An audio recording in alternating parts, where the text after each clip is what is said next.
Mundurkan kursi ke belakang atau ubah posisi kakimu. Ara mengirimkan pesan.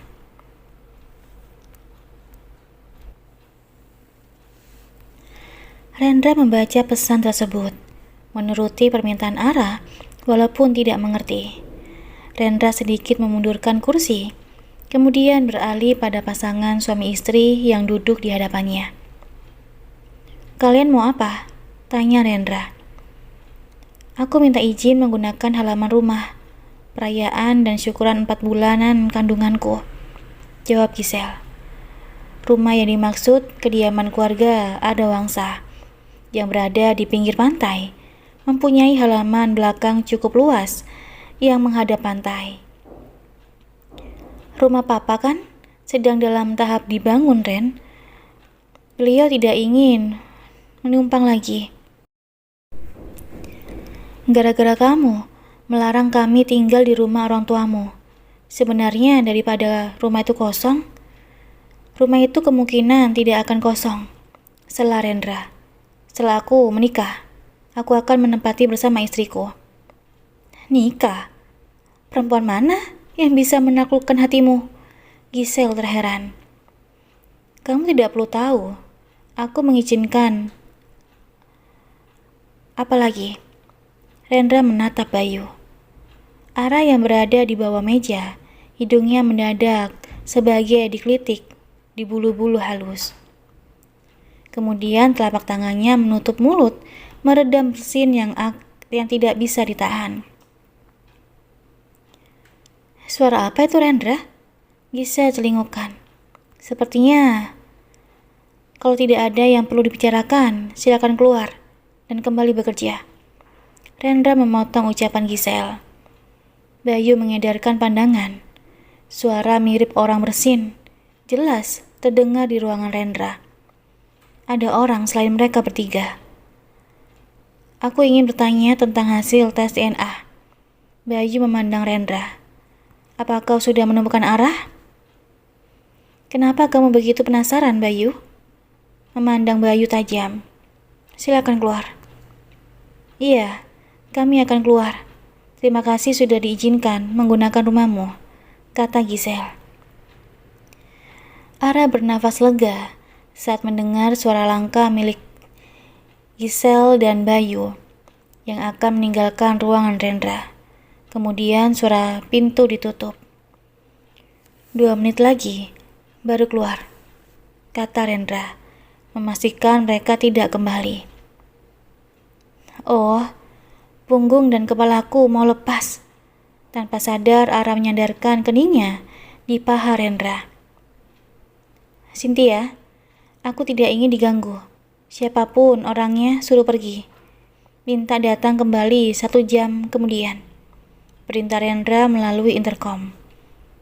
"Baik, Pak." "Keluarlah." Rendra beranjak dari kursinya. Ara seolah keluar dari goa. Dia merangkakkan otot lehernya, lalu bertanya, "Kenapa aku harus bersembunyi?" Muncul di hadapan mereka saat kamu benar-benar sudah siap menggenggam separuh dunia, sehingga mereka tidak bisa meremehkanmu, jelas Rendra.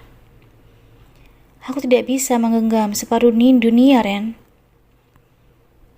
Yang aku maksud, kamu sukses, Ara." "Putrimu bersama siapa?" "Biwati. Kebetulan tadi dia datang." "Pekerjakan saja dia untuk menjaga Zora. Aku yang akan membayar gajinya," jatuh Rendra. Tidak perlu, Ren." Ara menggelengkan kepala. Dirinya tidak ingin berutang budi. "Aku pamit pulang." "Oke." Ara hampir mencapai pintu. Dia berbalik lagi. "Kamu akan menikah?" "Iya." Rendra mengulas senyum, tetapi belum tahu kapan pastinya. "Oh." Ada sedikit rasa kecewa yang menghampiri Ara. Dia kemudian meneruskan langkah kakinya keluar ruangan Rendra. Seperti apa perempuan yang akan dinikahi Rendra? Artis, model, putri pejabat, dokter, pasti dari kalangan kelas atas. Donat ready hari Minggu. Ara membalas pesan dari seseorang yang mengaku bernama Gracia yang memesan 5 donat. Karena pesanannya sedikit, Ara menggabungkan dengan pesanan Bu Lestari pada hari Minggu. Boleh saya ambil ke rumah? Tidak bisa, melalui aplikasi pengantaran online. Ara tidak pernah mengizinkan pemesanan datang ke rumah. Alasannya karena bukan rumahnya dan menjaga privasi.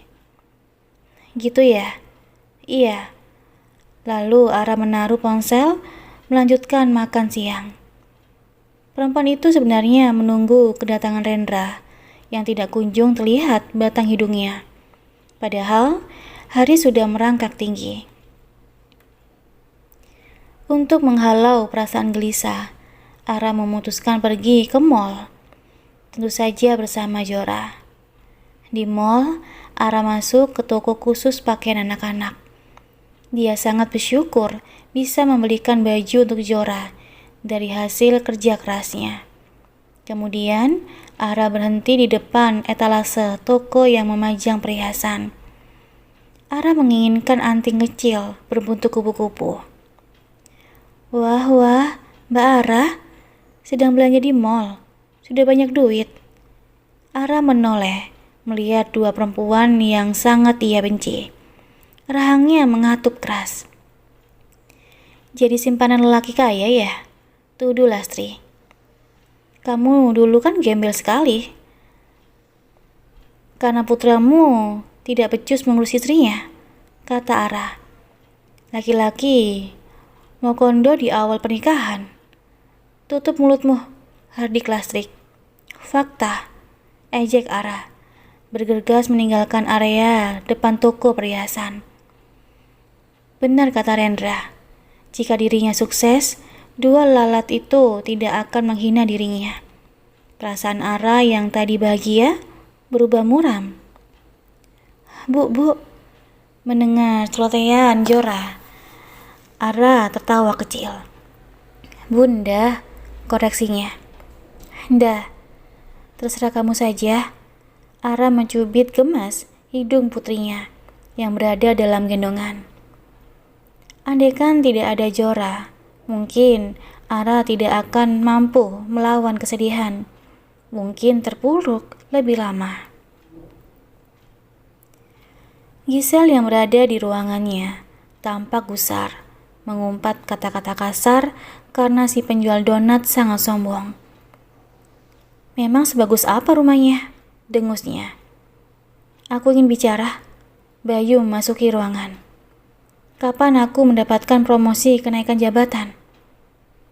Kamu baru bergabung di keluargaku, Bay. Tidak semudah mengedipkan mata.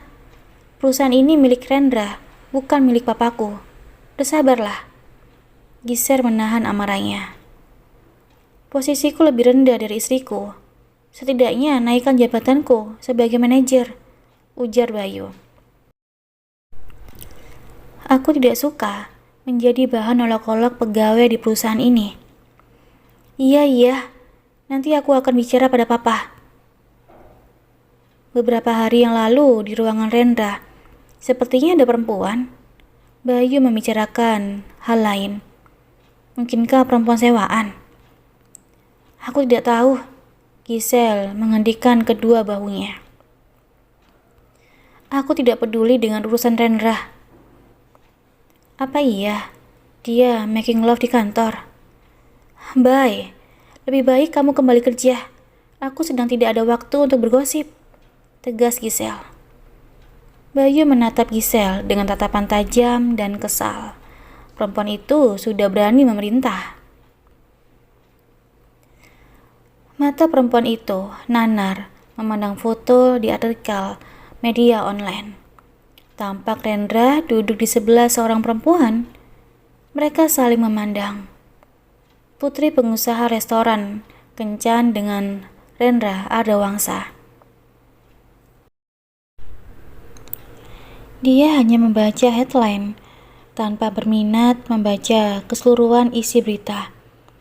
Kenapa dengan dirinya yang mendadak tidak suka Rendra mempunyai kekasih? Seperti ada ketakutan akan kehilangan perhatian dari Rendra. Perhatian yang lama tidak dia dapatkan. Dia kehilangan kedua orang tuanya, lalu Janendra. Tidak ingin kehilangan kembali, tetapi siapa dirinya? Hanya perempuan biasa. Ara tergagap saat ponsel miliknya berdering. Dia memperhatikan nomor yang tertera, bukan nomor ponsel, melainkan nomor rumah atau kantor. Halo, selamat siang. Dengan Ibu Aranina yang mendesain kalung jamrud Katulistiwa? Iya, benar, saya sendiri. Selamat, Anda memenangi perlombaan juara 2. Terima kasih Tuhan. Kedua mata Ara berkaca-kaca. Tidak menyangka akan menjadi salah satu pemenang. Besok siang datang ke kantor Cipto Group. Ibu Kanara Abibayu akan mengucapkan selamat dan menyampaikan hadiah secara langsung. Iya Pak, jam 1 siang, jangan terlambat. Baik. Ketika panggilan berakhir, Ara melompat kegirangan. Dia akan menerima sejumlah uang hadiah 4 juta rupiah. Bukan hanya itu, dia akan mendapatkan kesempatan mendesain perhiasan di perusahaan tersebut. Ara lantas menghubungi Biwati, meminta bantuan menjaga Jora. Tentunya, Ara akan membayar tenaga Biwati. Maaf Ara, aku sedang sakit dan batuk. Cepat sembuh ya Bi. Iya, tidak apa-apa. Ara menekan tombol merah. Dia mendesah lirih. Zora akan dititipkan ke tempat penitipan anak atau membawanya serta ke perusahaan itu. Ara bimbang sendiri. Dia mencari tempat penitipan anak melalui kolom pencarian. Membaca ulasan demi ulasan, karena belum pernah menitipkan Zora. Dia harus memilih yang terbaik. Rendra meletakkan tablet di meja setelah melihat berita mengenai dirinya. Yang terjadi sebenarnya adalah mereka berada di acara pesta amal. Rendra mengenal Vivian sudah cukup lama. Apa saya harus membuat klarifikasi bahwa tidak perlu Niko? Apa yang harus diklarifikasi? Aku sering menimpa gosip dengan perempuan kan? Iya Pak, tapi menurut saya fotonya terlihat mesra. Niko mengatakan dengan wajah mengeluas senyum. Aku tidak peduli dengan gosip. Rendra berdiri dari kursi. Sudah pukul 8 malam. Hari cepat berlalu. Di website Cipto Group. Ara menang. Lagi-lagi Rendra memotong ucapan Niko. Ibu Ara juara 2 Pak. Sudah berapa hari tidak bertemu Ara? 10 hari kah? Rendra sangat sibuk dengan pekerjaannya. Bahkan di akhir pekan. Pak Rendra mau menemui Ibu Ara? Tanya Niko yang berjalan di belakang Rendra. Iya, pasti kangen ya Pak. Niko menutup mulut dan menundukkan kepalanya. Saat Rendra menatap tajam, ada satu perubahan yang disadari Niko. Sang bos sudah lama tidak minta perempuan penghangat ranjang. Terakhir kali adalah bersama Aranina. Menurut informasi, para pemenang diundang ke Cipto Group. Besok siang, jam 1 siang, Pak, kata Niko. Mereka berdua sudah berada di dalam mobil. Rendra terdiam, memejamkan kelopak matanya. Rasa penat dan mengantuk melanda tubuh. Dia bahkan tidak mengetahui mobil sudah berhenti di depan rumah yang ditinggali Ara. Kedua kakinya melangkah memasuki rumah. Tidak ada suara, sepi. Ruangan keluarga yang merangkap dapur dan makan terlihat rapi. Matras bermain berada di sudut ruangan.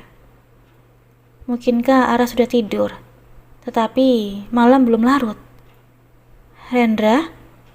Rendra membalikkan tubuh, melihat Ara berdiri di ambang pintu kamar. Aku datang ingin mengucapkan selamat, karena kamu menang, kata Rendra. Oh, terima kasih. Ada lagi? Kalau tidak ada, aku mau tidur. Kau akan menginap? Kau lapar, buat makanan sendiri, ujar Ara. Rendra mengerutkan keningnya.